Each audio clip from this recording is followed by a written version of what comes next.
Sleeping. Actual sleeping. Not the conjugal act, where the woman, in my opinion, is effeminate and homosexual in nature. Separate beds is more chaste and straight. You can't be serious, right? A bit hyperbolic, but 100% serious. It is gay to sleep with a woman. Get it through your thick skull. Alright, welcome to today's video, everyone. Today we're looking at r/NotHowGirlsWork. This is a subreddit where people just don't understand anything about women. It's some of the funniest and also the saddest posts because these people are out there in the world not understanding how any of this works, and they're trying to be with women. It's crazy. How do you lose a woman? Just be a good guy. They hate that crap. I think any good guy can tell you that's not true. I think you may think you're a good guy, but that doesn't make you one. He is on top of the sound, even though he's in for murder. It's true that women like men who are in jail, so the problem wasn't that you were too nice, it's that you never anyone. Yep. That's how you get a woman. You just someone. It's that easy. I mean, he doesn't look like he's in jail currently. Maybe that's why he's on top. Maybe they don't know that he's in jail. But yeah, we live in a weird society. I mean, Ted Bundy has like 2-3 shows about him. He killed a lot of people. If you can't figure out why this is wrong, I'm not sure me explaining it to you can really do anything for you. Forcefully enslaved a man to a woman who made a poor decision to get knocked up by an absentee father. Not a happy ending for the man.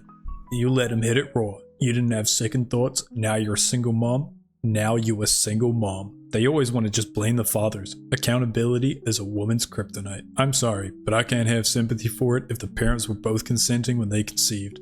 The mother is an adult that can make their choice, so why couldn't she see how things are going in the world and make a better decision? Like choosing a mate with a great track record of stability and care. The only one who is a victim is the child. And if they weren't adults, then they were not raised well. Women need to choose better. Why is it that every hood dude has like 5 kids from different women, but the middle class white collar dude has none? It's because women keep picking the thugs over and over when they're young. Then when bro does get that good job, car, house, etc., he doesn't want to raise pookied kids. He deserves better. What the hell does pookied mean? I'm assuming it's something racist, but I don't know what that means. The only victim is the child. How the F is the woman the victim if she chose to have sex? Grow up. Propaganda film for beta men to be stepfathers. I'm not sure what they're commenting on, but it's strange that accountability is a woman's kryptonite. They're the one who's left with all the responsibility of the child. You know, not every time you have naughty do you have a kid. Sometimes it just happened like that. Why can the guy not take accountability and be like, well, I don't want a kid, so let's not hit it raw? Why is it up to the woman? Accountability is like for everyone, not just for women. It's kind of hard to see the big picture until you're in it. Sometimes you can, but some things you just can't grasp until it happens to you or someone around you. You know, like as kids, like you jump off something high and you don't really think about it until eventually you hurt yourself. It's not quite comparable, but my point being that, you know, you don't always know or understand what's going to happen. You may know, but you don't quite understand it until it happens.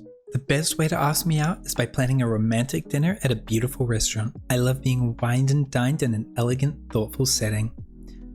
Ever had a McChicken in the passenger seat of a 2013 Hyundai Elantra before? Side note, I love it when women think that we're wanting guys to spend money on them as a unique personality trait. The best way to ask me out is to spend $200 on a complete stranger on the foolish notion you may have sex with me. I know I am instantly incompatible with anyone who thinks this is a realistic first date idea. I've never spent over $100 on a date and not had sex afterwards. Sometimes it's the price of admission and I don't mind, mostly because I am usually only required to do it once. All other dates from that point are up to my discretion. So, P-word? I think Butter said it best, honestly. Every boy pays for kisses. Do you know what I am saying?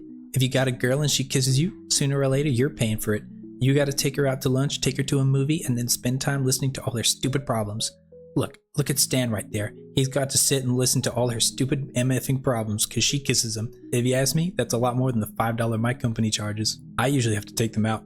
That means you're broke and or deal with low quality women. That's nothing to brag about, bro. So that means you date broke women and you are a low quality man? It's contradictory views. Don't ask me out, just tell me the plane tickets to Paris have already been booked and send a driver to my house, okay? She's not matching a 24-year-old to be wined and dined. She's in for the 69. The old 444, if you know what I mean. 4 inches, 4 fingers, 4 minutes? Yes. Wow, these people are crazy. I mean, I personally agree with the notion that you don't have to spend a whole lot of money on a first date to make it nice or anything. But like, I don't know what's up with all of this stuff that's going on here, you know? It's weird as hell.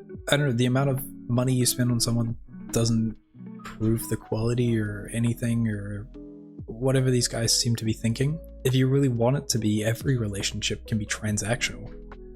I mean, the girl has to deal with your 3-inch, you know? I mean, if you want it to sound transactional, you can make it that, but you could just find people you enjoy spending time with. We hate them slightly less until they get to the proper BMI.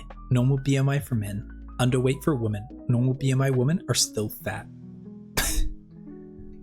Crazy.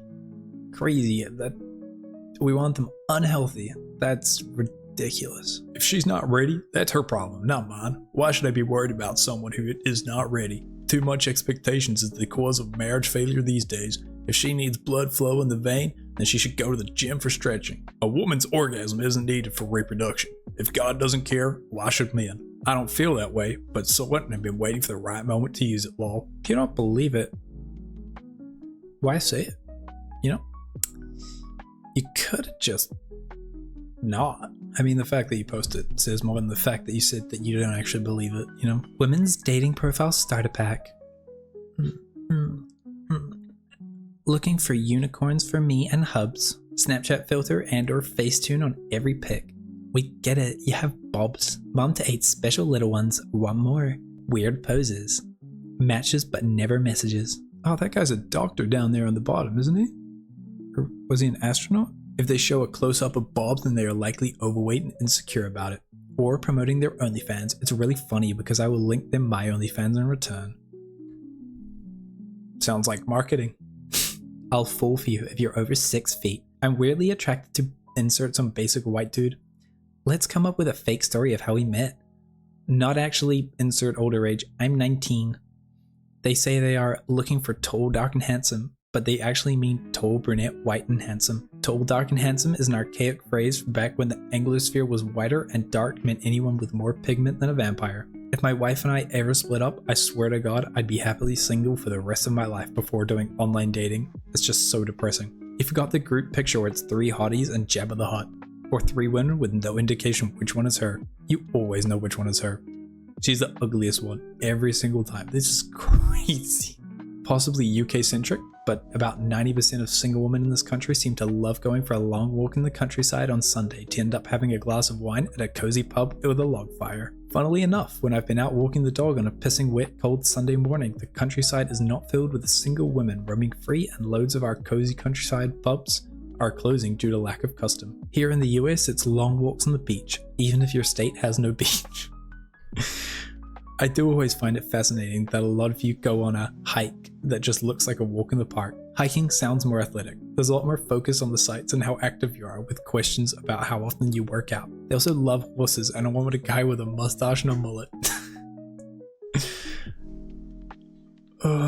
I know that these people are feeling so like crappy for themselves and pooping on women, but it's just freaking funny. Maybe there is no beach, but I'm sure they enjoy walking on the beach, because who doesn't? Dating sites are just not great, you know?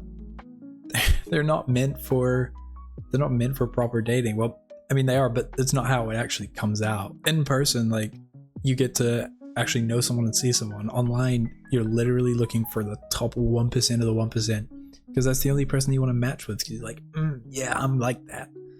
But then everyone's doing that and everyone else is ugly. But you probably wouldn't think that if you met in person. My man gotta be at least 6'3", have a 6-pack, rich, no kids, spoil me, drive a nice car, funny, and treat my kids as his own. Imagine having a hard day work and coming home to this. They'd be looking for everything but a fitness plan, all while being built like a bouquet of roses, while all she brings is headaches and pre-owned Why are we hating on imaginary people, you know? There literally isn't a woman. Why do you have so much pent up anger? Friggin' deal with it. Dating coach for men, 2024 dating, modern dating, sessions for dating, dating USA girls, NYC life, NYC dating, ways to make her chase you, lovebirds. 1. The power of composure. Imagine a woman begins to ignore you. Your initial reaction may be frustration, but not behaving like a spoiled brat is critical. When you don't allow her to drag you into emotional outbursts, you keep your dignity.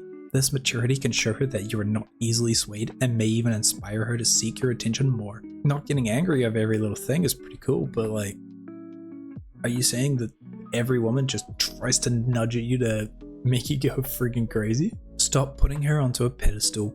When a girl ignores you, don't put her on a pedestal. You may think they're worth more than your self-esteem. You gotta recognize that your self-worth is vital. It's essential to develop a sense of self-superiority, i.e. to believe that no one is superior to you and you are the final boss. Yeah, I mean, in the first half, it is good to have some self-worth, and I think when you have self-worth and you love yourself and you're not like desperate to have someone else because you can't love yourself, you tend to find better people because you're more comfortable, you're more relaxed, you're more willing to be yourself, and so like things work out better. But you don't have to believe that you're the final boss.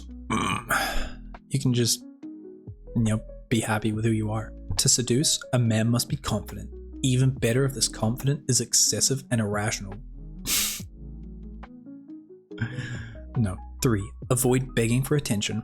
Most men often make the mistake of begging for a woman's attention when she starts to ignore them. Actually, this reaction feeds her ego. Resist the urge to seek validation at any given point. Not only does this change preserve your self-esteem, but also makes her wonder why her actions aren't affecting you as intended. That's right. All women are plants, but they don't feed with photosynthesis, they feed with ego. Your attention. That's how they grow. That's their sunlight. Show your emotional strength. Showing emotional weakness when ignored can compromise your image as a man. Take control of your emotions and stay calm. The strength may make her regret her decision to ignore you. Work out that emotional strength in the gym every day. It's essential. Ignore her back. It may seem counterintuitive, but ignoring her existence can be a powerful response from you. Many women seek attention, but when they don't get it, they become intrigued. By ignoring her in return, you show that you're not desperate for her approval. This is mid. I think this is going to the extreme, and I think this is what they believe that everyone wants to hear, and that's why they say it. But there's no need to ignore someone. You just ignoring her back is like useless. But you can always just like live your life and not feel that every time they message you, you have to respond straight away. You can message when you're ready, and it's not the same thing as just ignoring her back. It's just living your life and talking with you for time. All right, that's enough crappy takes on women for today. I don't want to dive too far into that incel territory, but I hope you enjoyed. Subscribe, like the video, do all that cool stuff, and we'll see you in another one.